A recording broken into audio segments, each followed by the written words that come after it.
Hey everybody, welcome to Strategy Now here at MarketStream.live. My name is Joseph Cusick with the Cusick Group, securities offered by MoneyBlock. And I wanted to talk about yield. There are a lot of individuals out there that like to add a component of interest, whether it's through dividends, whether it's through fixed income, or whether it's underlying stocks that pay a nice dividend or a high yield.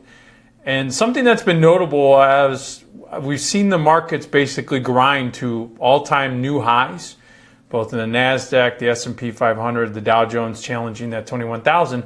I thought what was interesting over the last couple of days is that we're actually seeing a counter-cyclical sector, one that quite often will not move in the same direction as the overall general market. The offensive sectors like technology or finance are moving to the upside. These counter-cyclicals are usually flat or slightly down. And I'm actually seeing the opposite here, and specifically in utilities. As a matter of fact, if you look at the chart right now, what's very interesting is that utilities have basically been battling in that 20 to 50-day moving average area and then bounced, but just basically hugging that 20-day. And the last two sessions have really moved to the upside. The XLU right now is up almost 0.8%. That's good for 41 cents to the upside at 52.94. Now, folks, this is a sector ETF that has a yield of 3.5%. Now, to put that into context, the 10-year Treasury, so the US 10 yield right now on the 10-year yield is 2.26%. That means that this particular ETF, the XLU, is paying over 1.2% more in yield than the 10-year. Okay? That's pretty powerful stuff. As a matter of fact, yield hounds aren't waiting anymore to see if the 10-year is going to get above 2.43%. They're now looking at the XLU and the components of the XLU. So I wanted to talk about that a little bit today on how do you take advantage of the yields that you're seeing there in your portfolio. Yes, this is a counter-cyclical sector, but if you're looking for some interest income, this is a great opportunity to look at it because the fixed income, the treasury markets just aren't paying.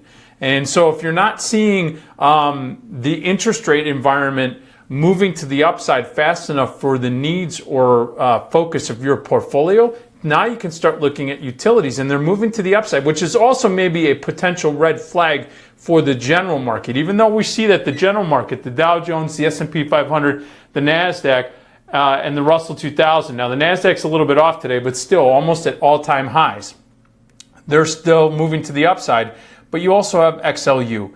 Now, taking a look at XLU, one of the ways that you could do it is buy stock outright. Now, I tend to not buy stock outright unless there's some sort of offset. Now, XLU does pay a 3.5% dividend, so there's that yield, right? Those dividends that all of the stocks that make up the XLU, they pay into that, and net, that's going to come out at 3.5%. So if you buy 100 shares, you're going to have to put up $5,260 because the current ask price is $5,260. So to offset that, though, I have the 3.5% dividend, and I'm going to sell a call against it. Now, yes, granted, when you sell the calls, you're giving up that unlimited upside based on the strike price of the call that you sell. Also, you got to look at the implied volatility market, and when you look at XLU, the implied volatility rank is coming in at 3.3. What is that telling you? For those of you that don't know what implied volatility, that's just a gauge of potential violent moves. The lower that is, or the closer to zero that is, the less likely there is to be a violent move either up or down. Now, when it gets closer to 100, in other words, over 50, 60, 70, 80, 90, 100, that means that there's a heightened sense. So you're not going to get paid a ton for selling calls, but I like to offset the purchase price, not only by the dividend, but also by the premium received. Now, if I'm looking at the June expiration cycle, I'm going to look at probably the June 30th. That gives me a little over 35 days until expiration. And so with that being said, I'm going to sell the 53.5 call. So that basically gives me $1 of upside, $1.50, or about $1 of upside in the stock. And I get to keep the premium, in this case around 34 cents.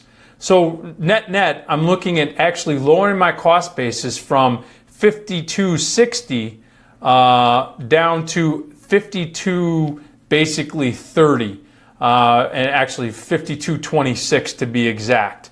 And I still have that upside, and I will collect the dividend.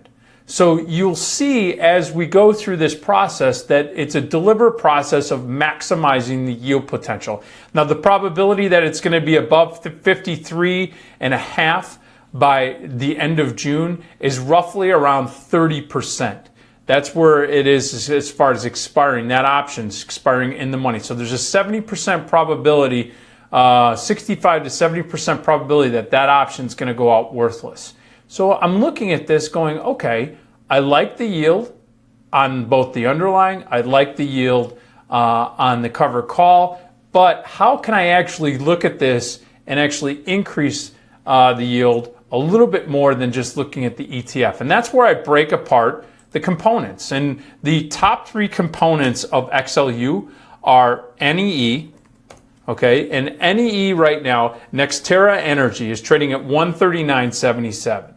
Now, the stock pays roughly around a 4.4% dividend, 4.04%. So basically a 4% dividend for NEE. Now, it is a $100 stock, and as you can see, it's up $1.42 today, or 1%. So it's already up 1%. So you get the stock appreciation, and if you buy the stock, you're also getting a 4% dividend annually, which breaks down to basically quarterly, you're talking about 1%, okay? Exactly, well, a little over 1%.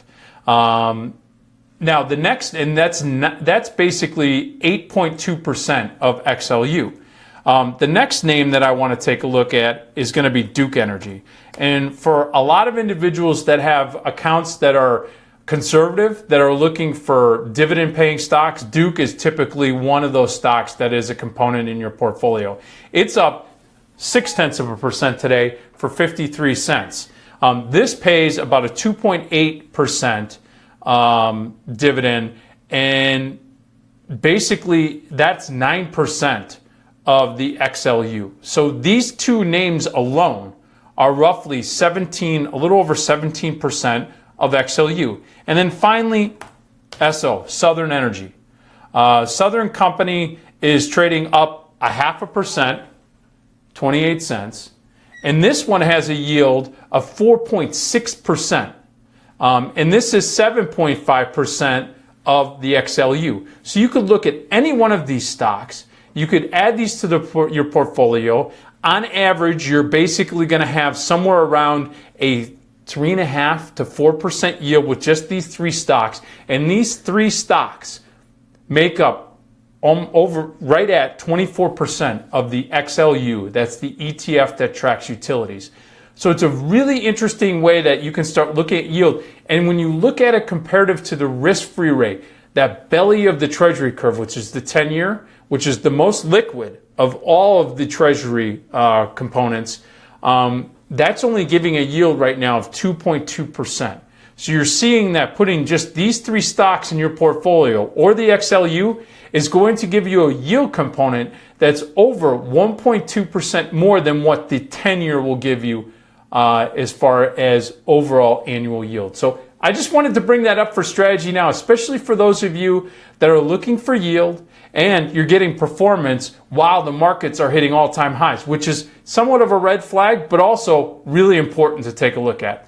All right, folks, that's it right now for Strategy Now here at MarketStream. As always, you can go and see our live videos and recorded videos on Facebook at MarketStream, and you can check out on the MarketStream website all of the archived videos as well as any other further premium content and tools that are offered at MarketStream. So definitely try to check that out at MarketStream.live.